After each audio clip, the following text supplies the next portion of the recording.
चर्चा में भाग लिया हूं। माननीय सभापति महोदय, देश का कुल बजट 39.45 लाख करोड़ रुपए का है। यह बजट भारत को 75 से 100 साल तक 25 वर्ष तक अर्थव्यवस्था को दिशा देने वाला बजट है।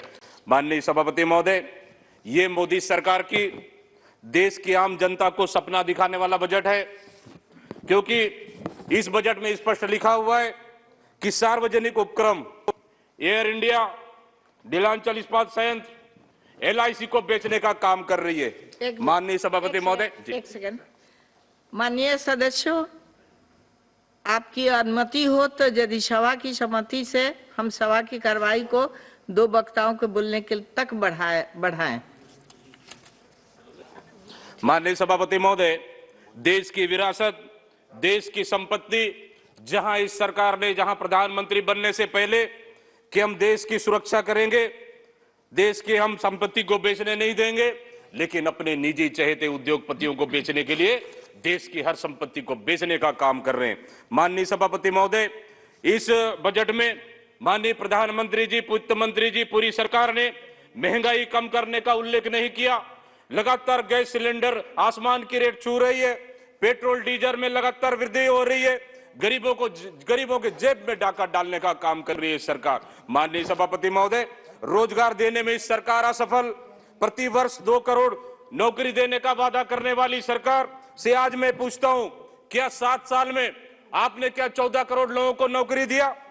क्या आत्मनिर्भर भारत में 60 लाख नौकरी देने का सपना आज फिर आप देश के नौजवानों को आप दिखा रहे? माननीय सभापति महोदय, मैं इस सरकार से कहना चाहता हूं, 45 साल में आपकी सरकार ने सबसे ज्यादा बेरोजगारी बढ़ा है। इसका उदाहरण बिहार जैसे क्षेत्रों में जहां से पूरे बेरोजगार सड़कों पर उतरकर ट्रेनों जलाने का काम कर रहे हैं, नौकरी मांग रहे हैं, लेकिन इस सरकार के पास नौकरी देने के लिए पैसा नहीं है। माननीय सभापति महोदय, ये सरकार का नारा है सबका साथ सबका विकास।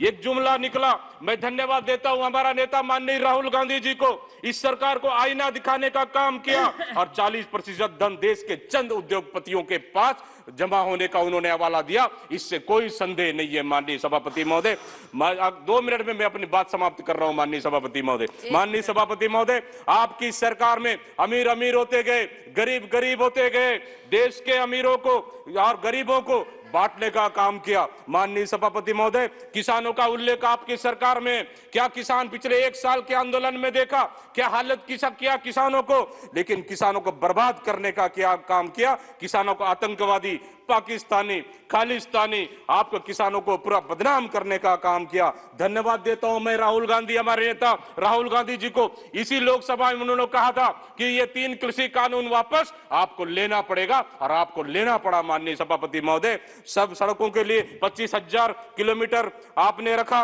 20,000 करोड़ का प्रावधान हुआ। मैं पूछता हूं इस सरकार से, क्या छत्तीसगढ़ के लिए आपने कितने सड़कों को बनाने का आपने प्रस्ताव लिखा?